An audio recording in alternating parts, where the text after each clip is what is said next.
Hi friends, இன்னைக்கு நம்ம one piece episode 1164 தான் பார்க்க போறோம். இந்த எபிசோட பொறுத்த வரைக்கும் ஏகப்பட்ட விஷயங்களை காமிச்சிருக்காங்க. லைக் நம்ம லூஃபி பாத்தீங்கன்னா சவுல் கிட்ட தேங்க்ஸ் சொல்றான். இதை தாண்டி அவுல் லைப்ரரி, வால்டர் ஸ்கூலு அண்ட் கார்னேட்ஸோட என்ட்ரின்ட்டு நிறைய விஷயங்கள் இருக்குது. அது எல்லாத்தையுமே ஒன் பை ஒன்னா பார்க்க ஆரம்பிச்சிடலாம். இந்த எபிசோடுமே இன்ட்ரெஸ்ட் இருக்க போகுது. ஸோ வீடியோவை ஸ்கிப் பண்ணாம ஃபுல்லா பாருங்க.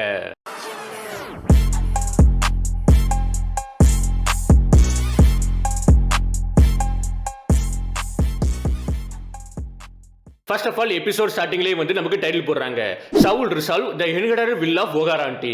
அதுக்கப்புறம் நமக்கு லூஃபியை காமிப்பாங்க. லூஃபியுமே இப்போதைக்கு சவுல் கிட்ட தேங்க்ஸ் சொல்றான். அதுவும் வானோ ஸ்டைல பத்தினா தேங்க்ஸ் சொல்லுவான். என்னோட பீப்புளை என்னோட டீம்மேட்டை நீ பத்திரமா பார்த்துருக்கா, அதுக்கு தேங்க்ஸ்ன்ட்டு பேச ட்ரை பண்ணிட்டு இருப்பான். இதை பத்தி ஜோரோவுமே இதை நீ எங்க இருந்து கத்துக்கிட்டான்ட்டு. அப்போ லூஃபியுமே சவுலை பார்த்துட்டு இட்ஸ் ப்ரெஷர் டு மீட் யூன்ட்டு. இதை கேட்ட சாஞ்சிமே அது ப்ரெஷர் கிடையாது, ப்ளஷர் டு மீட் யூன்ட்டு. உடனே லூஃபியுமே ஆமா ஆமான்னு சொல்லிட்டு தேங்க்ஸ் சொல்லிட்டு இருப்பான். இதெல்லாமே பார்த்து எல்லாரும் சிரிச்சிட்டு இருப்பாங்க. அப்ப நம்ம ராபின் சவுல் கிட்ட இவன் தான் லூஃபின்ட்டு இன்ட்ரோ கொடுத்துட்டு இருப்பா. அதுக்கு நம்ம சவுலுமே எனக்கு தெளிவா தெரியும், நான் நேவில சர்வ் பண்ணிருக்கேன், நேவில ஒர்க் பண்ணிருக்கேன், அதனால ஒன் ஆஃப் த 4 எம்பரரா இருக்கிறது எந்த அளவுக்கு அமேசிங்கா இருக்கும் எனக்கு தெளிவா தெரியும். இதுக்கிடையில ஸ்ட்ராகட்ஸ் எல்லாருமே மாத்தி மாத்தி கலச்சிட்டு சிரிச்சிட்டு இருப்பாங்க. அதை பார்த்து ராபினுமே சிரிச்சிட்டு இருக்க போஸ்ல சவுல் ராபின் நீ ஃபைனலி கண்டுபிடிச்சிட்டியான்ட்டி. அதுக்கு ராபினுமே ஆமா நான் எப்படி இருந்தாலுமே என்ன பாதுகாக்கக்கூடிய ட்ரூ ஃப்ரெண்ட்ஸ் கண்டுபிடிச்சிட்டேன், இவங்க தான் என்னோட ட்ரூ ஃப்ரெண்ட்ஸ் ராபின் சொல்லுவா. சொன்ன அடுத்த செகண்டே பாத்தீங்கன்னா எல்லா ஸ்ட்ராகட்ஸும் அப்படியே அழ ஆரம்பிச்சுவாங்க. நாங்க இருக்கிற வரைக்கும், நாங்க சாகுற வரைக்கும் கண்டிப்பா ராபின் பாதுகாப்பு அழுதுட்டு இருப்பாங்க. அதை கேட்ட லூஃபியுமே சிரிச்சுக்கிட்டு ஆஃப் கோர்ஸ் சொல்றான். இதெல்லாமே கேட்ட சவுல் பாத்தீங்கன்னா எமோஷனல்ல அழ ஆரம்பிச்சிருவான். ஆனந்த கண்ணீரே வந்துரும். சோ அதுக்கப்புறம் எல்லார்கிட்டயும் ப்ராப்பரா தேங்க்ஸ் சொல்றான். எனக்கு ரொம்பவே சந்தோஷமா இருக்குது. ராபினோட ஃப்ரெண்ட்ஸ் எல்லாரும் இப்போதைக்கு எல்பஃபுக்கு வந்தது. அண்ட் நீங்க எல்லாருமே ராபினை பாதுகாத்துருக்கீங்க, அதுக்கு நான் ப்ராப்பரா தேங்க்ஸ் சொல்றேன்னு தேங்க்ஸ் சொல்லுவான். இதுக்கப்புறம் தொடர்ந்து அவளை பத்திரமா பாத்துக்குங்கன்ட்டு. அப்போ நம்ம ஸ்ட்ராகட்ஸ் எல்லாருமே கண்டிப்பா அது எல்லாத்தையுமே எங்க கிட்ட விட்டுருங்கன்ட்டு கரெக்டா எப்படி பேசிட்டு இருக்க போஸ்ல லிலித் இருப்பா பாத்தீங்களா. லிலித் சவுல் கிட்ட வாரா. சவுல் கிட்ட வந்ததுக்கு அப்புறம் ஹே சவுலி நான் தான் உன்னை பார்த்து ரொம்ப நாள் ஆச்சுல, நீ எப்படி இருக்கான்ட்டி. சவுலுக்கு ஒண்ணுமே புரியாது. நான் உன்னை இதுக்கு முன்னாடி பார்த்ததே கிடையாது, நீ எப்படி பறந்துட்டு இருக்கான்ட்டி. அதுக்கு லிலித்துமே உனக்கு என்னமோ புரியல, நான் தான் வேகாபங்குன்ட்டு. இதை பார்த்த சவுலுக்கு ஒண்ணுமே புரிய மாட்டேங்குது. ஏன்னா அவன் பார்த்த வேகாபங்கு கம்ப்ளீட்லி டிஃபரெண்டா இருப்பான். இப்போ நமக்கு ஜிம்பேவை கேட்பாங்க. ஜிம்பே பாத்தீங்கன்னா ஒரு பாக்ஸ் எடுத்து வெளியே வைக்கிறான். இந்த பாக்ஸை பாத்தீங்கன்னா யார் கொண்டு போக சொல்லியிருப்பாங்க, நான் வேகாபங்கு எக்கட்ல பாத்தீங்கன்னா இருந்த டைம்ல வேகாபங் சொல்லிருப்பான் இந்த ஒரு பாக்ஸை எப்படி கொண்டு போயிடுங்கன்ட்டு. அதுபடி ஜிம்பேயுமே பத்திரமா அந்த பாக்ஸை எடுத்து வந்திருக்கான். எடுத்துட்டு இப்போதைக்கு இழுத்துக்கிட்ட கொடுக்குறான். அப்போ கொடுக்க போஸ்ல இதுக்குள்ள என்ன இருக்குன்ட்டு. அதுக்கு இழுத்துமே இதுக்குள்ள நான் இருக்குன்ட்டு. டக்குன்னு எல்லாருமே கன்ஃபியூஷன் ஆவறாங்க. அதெல்லாம் சாப்பருமே இப்போதைக்கு இவ நான் சொன்னால இவ எதை மீன் பண்ணி சொல்றான்ட்டு. அதுக்கு இழுத்துமே நான் தெளிவா எக்ஸ்பிளைன் பண்றேன்ட்டு எல்லாத்தையுமே தெளிவா எக்ஸ்பிளைன் பண்றா. அதுபடிதான் நமக்கு தெளிவா தெரியுது இந்த பாக்ஸுக்குள்ள பாத்தீங்கன்னா வேகாபங்கோட க்ளோன் இருக்குது. அதுவும் பெர்ஃபெக்ட் ரிப்ளிகா, லைக் சேட்டலைட் மாதிரி இல்லாம பாத்தீங்கன்னா பெர்ஃபெக்ட்டான ரிப்ளிகா க்ளோன் பாத்தீங்கன்னா இந்த பாக்ஸுக்குள்ள இருக்குது. இதை கேட்ட எல்லாரும் பாத்தீங்கன்னா பயங்கரமா ஷாக் ஆவறாங்க. என்னது வேகாபங்கோட க்ளோனான்ட்டு. அதுக்கு இழுத்துமே ஆமா இந்த க்ளோனோட ஸ்பெசிஃபிகேஷன் இருக்குல்ல, அது எல்லாமே கம்ப்ளீட்டா டிஃபரெண்டா இருக்குமா சேட்டலைட் கூட கம்பேர் பண்றதுக்காண்டி. இது எதுக்காண்டி வேகாபங்கு உருவாக்கி இருக்கானா, 20 வருஷத்துக்கு முன்னாடி வேகாபங்கு ஒகராக்கு வந்திருப்பான். அந்த டைம் பல மாசங்கள் பாத்தீங்கன்னா இங்க இருக்கக்கூடிய லைப்ரரியில உட்கார்ந்து ஒகராவோட புக்கை ரீட் பண்ணிருப்பான். சோ இந்த ஒரு விஷயம் டவுட் வரும் பாத்தீங்களா, வேர்ல்ட் கவர்மெண்ட்டுக்கு டவுட் வரும். லைக் வேகாபங்கு பல மாசங்கள் லேப்ல இல்லவே இல்லை, அதனால கண்டிப்பா வேகாபங் மேல சஸ்பிஷியஸ் ஆகும், அதாவது டவுட் வரும். அப்படி வரக்கூடாது தான் வேகாபங் இந்த பெர்ஃபெக்ட்டான ரிப்ளிகா உருவாக்கி இருக்கான். அப்படி இந்த பாக்ஸுக்குள்ள இருக்கக்கூடிய க்ளோன் தான் 20 வருஷத்துக்கு முன்னாடி எல்பஃபுக்கு வந்திருக்குது. இதுக்கு முன்னாடி ஒகரான்னு சொல்லிருப்பேன் நினைக்கிறேன். சாரி, ஒகரா கிடையாது, எல்பஃபுக்கு வந்திருக்குது. எல்பஃபுக்கு இங்க இருக்கக்கூடிய புக்ஸை ரீட் பண்ணிருக்குது. அதுக்கப்புறம் இழுத்துமே இந்த க்ளோனை சேஃப்டியா எடுக்கிறதுக்கான ஃபெசிலிட்டி இப்போதைக்கு என்கிட்ட இல்லவே இல்லை. அதனால நான் என்ன பண்ண போறேன்னா எல்பஃப்ல இதுக்கப்புறம் வாழ போறேன். இங்க பாத்தீங்கன்னா ஒரு புது லேப் உருவாக்க போறேன்ட்டு. இதை கேட்ட பிராங்கிமே புது லேபான்ட்டு. அதுக்கு இழுத்துமே ஆமா புது லேப நான் உருவாக்க போறேன்ட்டி. அதை கேட்ட பாணி எக்ஸைட்மெண்ட் ஆவரா. அப்ப நீ லேப உருவாக்கிட்டனா, ஒரு புது லேப உருவாக்கிட்டனா என்னோட அப்பா நீ பழையபடி மாத்திடுவியான்ட்டி. அதுக்கு நம்ம இழுத்துமே கண்டிப்பா நீ கொஞ்சம் வெயிட் பண்ணா மட்டும் போதும், நான் கூமாவை அதாவது உன்னோட அப்பாவை நான் பழையபடி மாத்திடுவேன்ட்டி. இதை கேட்ட பாணிமே செம எக்ஸைட்மெண்ட் ஆவரா. இதெல்லாமே கேட்ட சவுலுமே நீ உண்மையாவே வேகாபங்குனா நம்ம 20 வருஷத்துக்கு அப்புறம் மீட் பண்ணிருக்கோம், ரீயூனியன் ஆயிருக்கும். பட் எனக்கு அந்த அளவுக்கு எக்ஸைட்மெண்ட் இல்லவே இல்லையே, ஏன்னா நீ ஒரு பொண்ணா இருக்கான்ட்டி. அதுக்கு நம்ம இழுத்துமே நான் எல்லாத்துமே தெளிவா சொல்றேன்ட்டி, எல்லாத்துமே தெளிவா எக்ஸ்பிளைன் பண்றேன்ட்டி. இழுத்து ஒண்ணா சொல்ல ஆரம்பிக்கிறா, சவுல் கிட்ட சொல்ல ஆரம்பிக்கிறா. அப்ப கரெக்டா பாத்தீங்கன்னா இந்த இடத்துக்கு ஏகப்பட்ட ஜெயிண்ட் சில்ட்ரன்ஸ் வராங்க. சவுலுமே டைரக்டா மிஸ்டர் சவுல் கிட்ட, மிஸ்டர் சவுல் நாங்க இதுக்கப்புறம் இந்த இடத்துல விளையாடலாமான்ட்டி. அதுக்கு சவுலுமே ஆமா ஆமா இதுக்கப்புறம் நீங்க விளையாடலாம், தேங்க்ஸ் கொஞ்சம் அமைதியா இருந்ததுக்குன்ட்டி. இவங்கள பார்த்தா நாமியுமே ஜெயிண்ட் சில்ட்ரன்ஸ் ஆன்ட்டி. அதுக்கு ஆன்ஜியுமே அந்த ஒரு பொண்ணு இருப்பா பாத்தீங்களா, கண்ணாடி போட்டு ஒரு ஜெயிண்ட். அவ நேம் பாத்தீங்கன்னா ஆன்ஜி. அவ பேசிக்கா சவுலோட அசிஸ்டன்ட். அவ பாத்தீங்கன்னா அவுல் லைப்ரரியோட லைப்ரரியனா இருக்கா. அதுபடி பேசிக்கா இந்த ஸ்பிரிங் பாத்தீங்கன்னா சில்ட்ரன்ஸ் விளையாடக்கூடிய பிளே கிரவுண்ட். அண்ட் இவங்க எல்லாருமே பாத்தீங்கன்னா சவுல் கேட்டதுக்கு தான் இவ்வளவு நேரம் அமைதியா இருந்தாங்க. ஏன்னா நாங்க நிறைய டைம் பாத்தீங்கன்னா ரிஹர்சல் பண்ணிட்டு இருந்தோம்.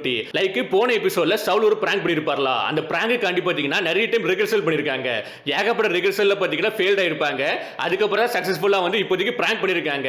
பட் பண்ணாலுமே பாத்தீங்கன்னா அது பஸ்ட் ஆயிருக்கும். அதை பத்தி பேசிட்டு இருக்காங்க எல்லாருமே. அது கூட சேர்ந்து ஆஞ்சிமே இந்த இடத்துல பாத்தீங்கன்னா ஸ்கூல் இருக்குது அண்ட் லைப்ரரி இருக்குன்ட்டு 20 வருஷத்துக்கு முன்னாடி கிங் கேட்டகிறதுக்காண்டி கிங் வந்து கேட்டிருந்தாரு. அதுக்காண்டி மிஸ்டர் சவுல் பாத்தீங்கன்னா இந்த ரெண்டையும் ஓபன் பண்ணிருக்காருன்ட்டு. இப்போதைக்கு சில்ட்ரன்ஸ் எல்லாருமே இங்க தான் உட்கார்ந்துட்டு இருக்காங்க, இங்க தான் படிச்சிட்டு இருக்காங்கன்ட்டு. இதை கேட்ட எல்லாருமே ஸ்டார்கட்ஸ் எல்லாருமே வந்து எக்ஸைட்மென்ட் ஆவறாங்க. லைக் இந்த இடத்துல தான் சில்ட்ரன்ஸ் எல்லாருமே பாத்தீங்கன்னா வாரியரா மாறக்கூடிய ட்ரைனிங் கொடுத்துட்டு இருக்காங்களான்ட்டு செம்ம எக்ஸைட்மென்ட் ஆவாங்க. இதுக்கடையில லூஃபியா இருக்கட்டும் ஊசப்பா இருக்கட்டும் ஸ்கூல்னு தெரிஞ்ச அடுத்த செகண்டே பாத்தீங்கன்னா அங்க போக ஆரம்பிச்சுவாங்க. அந்த இடத்துக்கு போக ஆரம்பிப்பாங்க. லைக் அந்த இடத்துல பாத்தீங்கன்னா எப்படிப்பட்ட ட்ரைனிங் கொடுக்குறாங்க, ஸ்கூல்ல பாத்தீங்கன்னா எப்படிப்பட்ட ட்ரைனிங் கொடுக்குறாங்கன்னு பாக்குறதுக்காண்டி தெரிச்சு போக ஆரம்பிச்சிருவாங்க. அதுக்கப்புறம் ஸ்டார்கட்ஸ் குரூ எல்லாருமே பாத்தீங்கன்னா இப்போதைக்கு ஒவ்வொரு இடத்துக்கு போக ஆரம்பிச்சிருந்தாங்க. லைக் நாமியோட குரூப் நாமி, சாப்பர், லிலித், பானி, சவுலி இவங்க பாத்தீங்கன்னா லைப்ரரிக்கு போவாங்க. சோ பேலன்ஸ் இருக்கக்கூடிய ஆட்களான நம்ம நாமி, சாஞ்சி, அப்புறம் ஜோரோ, லூஃபி, ஊசப்புன்ட்டு இவங்க ஸ்கூலுக்கு போவாங்க. நம்ம பிராங்கி பாத்தீங்கன்னா இந்த மரம் இருக்கும் பாத்தீங்களா, அந்த எல்பஃபோட மரம் ஆடம் ட்ரீ, அதை பாத்தீங்கன்னா எக்ஸ்பெரிமெண்ட்ல பார்த்துட்டு இருப்பான். இப்படி எல்லாருமே தனித்தனியா போக ஆரம்பிக்கிறாங்க. அதுக்கப்புறம் நமக்கு ஊசப்பு, லூஃபியை காமிப்பாங்க. இவங்க ரெண்டு பேர்த்த வந்து ஒரு 3 ஜெயின்ஸ் வந்து துரத்திட்டு இருப்பாங்க. பியூனி ஹியூமன்ஸ் வந்திருக்காங்க, இவங்களை பிடிச்சிக்கலாம், பிடிச்சு நம்ம வச்சுக்கலாம்ட்டு. அதுபடி அவங்களுமே பாத்தீங்கன்னா நம்ம எக்ஸ்பெரிமெண்ட்ல வந்து ஃபைட் பண்றதுக்காண்டி ஜெயிண்ட் சில்ட்ரன்ஸ் கூட ஃபைட் பண்றதுக்காண்டி வெயிட் பண்ணிட்டு இருப்பாங்களா. டக்குன்னு பாத்தீங்கன்னா ஒரு 3 பொண்ணுங்க வருவாங்க, ஜெயிண்ட் பொண்ணுங்க வருவாங்க. அவங்க பாத்தீங்கன்னா இந்த சில்ட்ரன்ஸை வந்து துரத்தி அடிக்கிறாங்க. லைக் வந்து நீங்க ஹியூமன்ஸை வந்து பியூனி ஹியூமன்ஸ் சொல்லக்கூடாது அண்ட் அவங்கள வந்து பிடிக்க கூடாது, நீங்க அமைதியா இருக்கணும்ட்டு. இதை பார்த்தா லூஃபி, ஊசப்பு, ஜோரோ இவங்க 3 பேருமே பாத்தீங்கன்னா எங்களுக்கு எந்த ஒரு ப்ராப்ளம் இல்ல, பிராட்ஸ்னு சொல்லுவாங்க. அதை கட்ட எல்லா சில்ட்ரன்ஸுமே வந்து எங்களை பிராட்ஸ்னு சொல்லாதீங்க, எங்களுக்கு இது பிடிக்காதுன்ட்டு. அண்ட் குறிப்பா வந்து ஊசப்பு சொல்லுவான், ஒரு கடத்துல பாத்தீங்கன்னா நீங்க எல்லாருமே வெளியே போய் ஏகப்பட்ட ஆட்களை அட்டாக் பண்ணதால போறீங்க, லைக் வாரியரா மாற போறீங்களான்ட்டு. அதுக்கு எல்லா சில்ட்ரன்ஸுமே வந்து நாங்க அப்படிலாம் மாற போறது கிடையாது, நாங்க அமைதியா தான் இருக்க போறோம், எங்களுக்கு அது பிடிக்காதுன்னு சொல்லுவாங்க. இதை கேட்டதுக்கு அப்புறம் 3 பேருக்குமே ஷாக்கா இருக்குது, என்னது வாரியர்ஸா மாற மாட்டாங்களான்ட்டு. அப்பதான் ஒரு வயசுமே கேக்குது, இப்ப இருக்கக்கூடிய சில்ட்ரன்ஸுக்கு வந்து அது கூலா ஃபீல் ஆகவே இல்ல, அதனால யாருமே வந்து வாரியர்ஸா மாற மாட்டாங்கன்ட்டு. இவங்க 3 பேருக்குமே ஒண்ணுமே புரியாது, எங்க இருந்து வாய்ஸ் வருதுன்ட்டு. அதுக்கப்புறம் தெளிவா தெரியுது இவங்க 3 பேருமே பாத்தீங்கன்னா ஒரு ஜெயிண்ட் லேடிக்கு மேல தான் உட்கார்ந்துட்டு இருப்பாங்க. இந்த ஜெயிண்ட் லேடியோட நேம் பாத்தீங்கன்னா ரிப்லி. இவங்க பாத்தீங்கன்னா ஸ்கூல்ல வந்து பயாலஜிக்கல் டீச்சரா இருக்காங்க. இவங்களுமே பாத்தீங்கன்னா தெளிவா எக்ஸ்பிளைன் பண்ண ஆரம்பிக்கிறாங்க.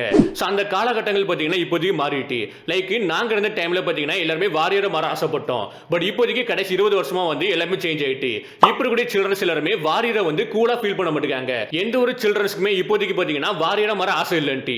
அந்த டைம் எல்லாமே சேஞ்ச் ஆயிட்டுன்னு சொல்ல போஸ்ல ஊசப் வந்து சோகமா வரான். நான் வந்து ரொம்பவே ஆசைப்பட்ட எல்பஃப் வந்து இப்போதைக்கு இங்க இல்லையான்ட்டு.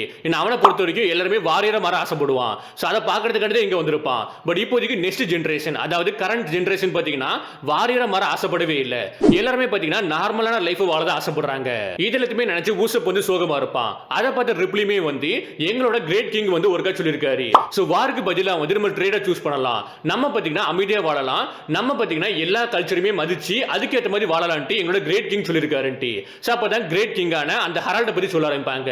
சோ 20 வருஷத்துக்கு முன்னாடி அவரோட ட்ரீம் வந்து ரொம்பவே கம்மியான டைம்ல வந்து மொத்தமா முடிஞ்சு போச்சு. அவர் வந்து இறந்து போயிட்டாரு, அவரை வந்து கில் பண்ணிட்டாங்கன்ட்டு.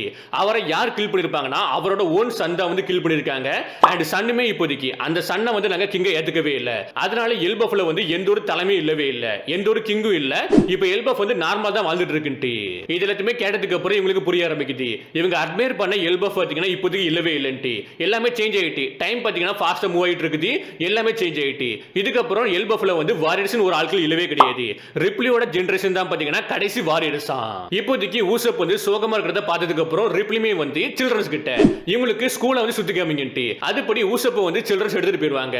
அண்ட் லூஃபி கிட்ட வந்து ரிப்ளி, எனக்கு தெளிவா தெரியும் சவுல் வந்து சொல்லிருக்காரு நீங்க எல்லாரும் வந்து ஸ்டார்கட்ஸ்ன்ட்டு. அண்ட் குறிப்பா வந்து உன்னோட ஒயிட் கலர் ஃபார்ம் எங்கன்ட்டு அதை பாக்குறதுக்கு நான் ரொம்பவே ஆர்வமா இருக்குன்ட்டு. அதுக்கு லூஃபியுமே வந்து அந்த ஃபார்மா அது என்னோட ஃப்ரீ ஃபார்ம், நான் ஃப்ரீயா இருக்க போச்சுல மட்டும் தான் அந்த ஃபார்ம் வரும்ட்டு. அப்போ ரிப்ளியுமே எல்பஃபோட மித்தாலஜி படி இதே ஃபார்ம்ல பாத்தீங்கன்னா ஒருத்தர் இங்க வாழ்ந்திருக்காருன்ட்டு. அதை கிட்ட லூஃபியுமே வந்து அப்படின்னு கேட்க போச்சுல ரிப்ளியுமே ஆமா, சோ அந்த ஃபார்மை வந்து பாக்குறதுக்கு நான் வெயிட் பண்ணிட்டு இருக்கேன். அதை பத்தி நினைச்சு பார்த்தாலே என்னோட ஹார்ட் வந்து அப்படியே துடிக்க ஆரம்பிக்குதுன்ட்டு, ஃபாஸ்ட் துடிக்க ஆரம்பிக்குதுன்ட்டு. அதுக்கப்புறம் நமக்கு ராபினோட குரூப்பை கேட்பாங்க. அவங்க எல்லாரும் இப்போதைக்கு அவுல் லைப்ரரிக்குள்ள போக ஆரம்பிக்கிறாங்க. இந்த இடத்துக்குள்ள தான் பாத்தீங்கன்னா ஒகரால இருந்த எல்லா புக்குமே இருக்க ஆரம்பிக்குதுன்ட்டு உள்ள போவாங்களா. லைக் ராபின் உள்ள போன அடுத்த செகண்ட் அவ கையில ஒரு புக் இருக்கும். அந்த புக் பாத்தீங்கன்னா சடனா வந்து பெருசா மாறுது. இதுக்கான காரணம் பாத்தீங்கன்னா இந்த இடத்துல வந்து ஒரு அவுல் இருக்கும். இதான் பாத்தீங்கன்னா பேசிக்கா ஒரு லைப்ரரி மாதிரி இந்த இடத்தை பாதுகாத்துட்டு இருக்குது. அதோட பவர் தான் பாத்தீங்கன்னா இந்த புக்கை வந்து பெருசா மாத்துது. பேசிக்கா வந்து ஜெயின்ஸ்ல வந்து நார்மல் புக்ஸ் வந்து படிக்க முடியாது. பட் இந்த லைப்ரரிக்குள்ள வந்து அடுத்த செகண்ட் எந்த ஒரு புக்கா இருக்கட்டும், நியூஸ் பேப்பர் பேப்பரா இருக்கட்டும் புக்கா இருக்கட்டும் அது வந்து அடுத்த செகண்டே பாத்தீங்கன்னா ஜேம்ஸ் ரீட் பண்ற மாதிரி அது பெருசா மாறிடும். அதுக்கான காரணம் வந்து அந்த அவுல் தான். சோ இந்த இடத்துக்குள்ள தான் பாத்தீங்கன்னா இப்போதைக்கு ஒகாரால இருந்து எடுக்கப்பட்ட எல்லா புக்குமே இருக்குது. 22 வருஷத்துக்கு முன்னாடி ஒகாரால கூட எல்லாருமே வந்து அவங்க லைஃபை சாக்ரிஃபைஸ் பண்ணி இந்த புக்கை காப்பாத்திருப்பாங்க. அந்த புக்கை பாத்தீங்கன்னா நாங்க எடுத்துட்டு வந்து இங்க சேஃபா வச்சிருக்கோம். இந்த புக்கு எல்லாமே பாத்தீங்கன்னா ஒகாராவோட ட்ரெஷர்ன்ட்டி. அதை பார்த்து அடுத்த செகண்டே பாத்தீங்கன்னா ராபின் வந்து அழ ஆரம்பிச்சிருவா. இப்போ அங்க இருந்து அண்டர்வேர்ல லோக்கியை காமிப்பாங்க. லோக்கி பாத்தீங்கன்னா டிரான்ஸ்பானிக் ஸ்னெயில் மூலமா யாரோ ஒரு பொண்ணு கூட பேசிட்டு இருப்பா. அதுபடி நீ ரொம்ப நேரம் எடுத்துக்கிட்டா, நீ போன் பண்றதுக்கு பாத்தீங்கன்னா ரொம்ப நேரம் எடுத்துக்கிட்டான்ட்டு. அதுக்கு அந்த பொண்ணுமே வந்து அது என்ன பொண்ணுன்னு யாருமே தெளிவா தெரியாது.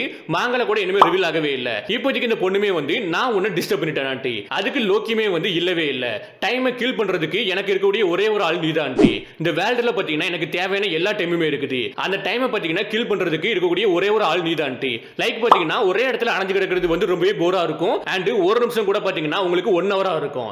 அந்த மாதிரி டைம்ல எல்லாம் வந்து இந்த போன்ல தான் பேசிட்டு இருக்கான். லோக்கி பாத்தீங்கன்னா இந்த பொண்ணு கூட பேசிட்டு இருக்கான். அதுபடி லோக்கியுமே அந்த பொண்ணு கிட்ட வந்து நீ என்கிட்ட வந்து ஒரு ஸ்கேரியான எக்ஸ்பீரியன்ஸ் பத்தி சொல்லிட்டு இருந்தா, அதுல தான் நீ இன்னுமே மாட்டிட்டு இருக்கியான்ட்டி. அதுக்கு அந்த பொண்ணுமே ஆமா, அதை பத்தி திங்க் பண்ணி பார்க்க போஸ்ட்ல வந்து என்னோட உடம்பு எல்லாமே நடுங்க ஆரம்பிக்குதுன்ட்டி. அதை கேட்ட லோக்கியுமே வந்து எனக்கு ஃபர்ஸ்ட் ரேட்டிங் இருக்குது. நான் இது வரைக்கும் வந்து உன்னை மீட் பண்ணவும் இல்லை, ஒருக்கா கூட பார்த்ததும் கிடையாது. பட் ஏதோ ஒரு ரீசன் கண்டி பார்த்தீங்கன்னா எனக்கு ரொம்பவே கடுப்பா இருக்குது. நான் மட்டும் அந்த சீன்ல இருந்திருந்தானா, லைக் வந்து அந்த இடத்துல இருந்திருந்தா வந்து மொத்த இடத்தையுமே நாசம் பண்ணிருப்பேன். உனக்காண்டி வந்து மொத்த இடத்தையுமே டிஸ்டர்ப் பண்ணிருப்பேன். லைக் பேசிக்கா வந்து லோக்கிக்கும் இந்த பொண்ணு கடையில பாத்தீங்கன்னா ஒரு ரொமான்ஸான ஃபீலிங் வந்து போயிட்டு இருக்குது. அதுதான் பாத்தீங்கன்னா ரெண்டு பேத்துக்கு புரியாம பேசிட்டு இருக்காங்க. லைக் லோக்கி சொல்றான், எனக்கு தெளிவா தெரியல, ஏதோ ஒரு ரீசன் காண்டி வந்து ரொம்பவே ஃப்ரஸ்ட்ரேட்டிங்கா இருக்குது. நான் மட்டும் அந்த இடத்துல இருந்தேன்னா வந்து உனக்காண்டி இந்த மொத்த இடத்தையுமே வந்து நாசம் பண்ணிருப்பேன், டிஸ்டர்ப் பண்ணிருப்பேன். அதுக்கு அந்த பொண்ணுமே வந்து தேங்க்ஸ், பட் ஸ்டில் நான் அவ்வளவு தூரத்துக்கு போக ஆசைப்படவே இல்லைன்ட்டு. அதுக்கு லோக்கியுமே யூ இடியட், அவங்க ஒருக்கா உன்னை பிடிக்க ட்ரை பண்ணிருக்காங்கன்னா கண்டிப்பா திரும்பி உன்னை பிடிக்க வருவாங்க, திரும்பி வந்து உன்னை கம்ப்ளீட்டா பிடிக்க வருவாங்க. அதனால நீ வந்து ரிவெஞ்ச் எடுக்கணும், அப்படின்னா நீ உங்களை மொத்தமா அழிச்சிடணும்ட்டு. அதுக்கு அந்த பொண்ணுமே வந்து எனக்கு புரியுது, பட் ஸ்டில் வந்து உன்னோட ஹார்ஷான வேர்டுக்கு பின்னாடி ஒரு கைண்ட்னஸ் இருக்குது, அது எனக்கு தெளிவா புரியுதுன்ட்டு. இதை கேட்ட லோக்கி வந்து அப்படியே வெக்கப்பட ஆரம்பிச்சிருவான். நானா வந்து கைண்ட்னஸ் இல்லவே இல்ல. சோ நான் கண்டிப்பா வந்து அன்பவுண்ட் ஆனதுக்கு அப்புறம் ரிலீஸ் ஆனதுக்கு அப்புறம் வந்து உனக்கு ப்ராப்பரான லெசனை வந்து சொல்லி கொடுக்குறேன்ட்டு லோக்கி வந்து கொஞ்சம் ஹார்ஷா பேசிட்டு இருப்பான். பட் பேசிக்கா லோக்கி வந்து ரொம்பவே நல்லவன். நீங்க ஃபியூச்சர்ல பாப்பீங்க லோக்கி என்ன மாதிரி ஒரு டைப்ன்ட்டு. பட் இப்போதைக்கு இப்படி பேசிட்டு இருக்க போஸ்ட்ல அங்க இருந்து நமக்கு டோரி புரிக்கே கேட்பாங்க. அவங்க எல்லாரும் பேங்க்விட்ட வந்து ரெடி பண்ணிட்டு இருப்பாங்க. ஏகப்பட்ட டிஷ், ஏகப்பட்ட ட்ரிங்க்ஸ்ன்ட்டு எல்லாத்தையும் ரெடி பண்ணிட்டு இருப்பாங்க. சப்பம் பாத்தீங்கன்னா நமக்கு ஆர்எஸ் கேஷல் கேட்பாங்க. அந்த ஆர்எஸ் கேஷலுக்குள்ள பாத்தீங்கன்னா ஒரு அபிஸ் மார்க் இருக்கும். அந்த அபிஸ் மார்க் மூலமா 2 பேர் உள்ள வராங்க. அப்படி உள்ள என்ட்ரி ஆக போஸ்ட்லயே பாத்தீங்கன்னா வேற லெவல்ல ஹாக்கி பாத்தீங்கன்னா அவுட் பஸ்ட் ஆகும், வெளிய வந்துட்டு இருக்கும். சோ அதுல இருந்து 2 பேர் வராங்க. அந்த 2 பேர் யாருன்னு நீங்க ரெஸ்ட் எபிசோட்ல பாப்பீங்க. சோ ஆல்ரெடி உங்களுக்கு தெளிவா தெரியும். ரீசெண்டா பாத்தீங்கன்னா நமக்கு ஒரு ட்ரெய்லர் மூலமா தெளிவா காமிச்சிருப்பாங்க கான் நைட்ஸ் வர போறாங்கன்ட்டு. அதுபடி இந்த இடத்துல பாத்தீங்கன்னா சாம்ராக்கு கன்கோ இவங்க 2 பேர் தான் இப்போதைக்கு அபிஸ் மார்க் மூலமா இங்க வந்திருக்காங்க. இதுக்கப்புறம் என்னென்ன விஷயங்கள் நடக்க போகுதுன்னு நீங்க அடுத்த எபிசோட்ல பாப்பீங்க. பட் இப்போதைக்கு இந்த எபிசோட பத்தி நினைக்கிறீங்கன்ட்டு கீழே கமெண்ட் பண்ணுங்க. இப்போ இந்த வீடியோ முடிக்கிறேன். Okay, by.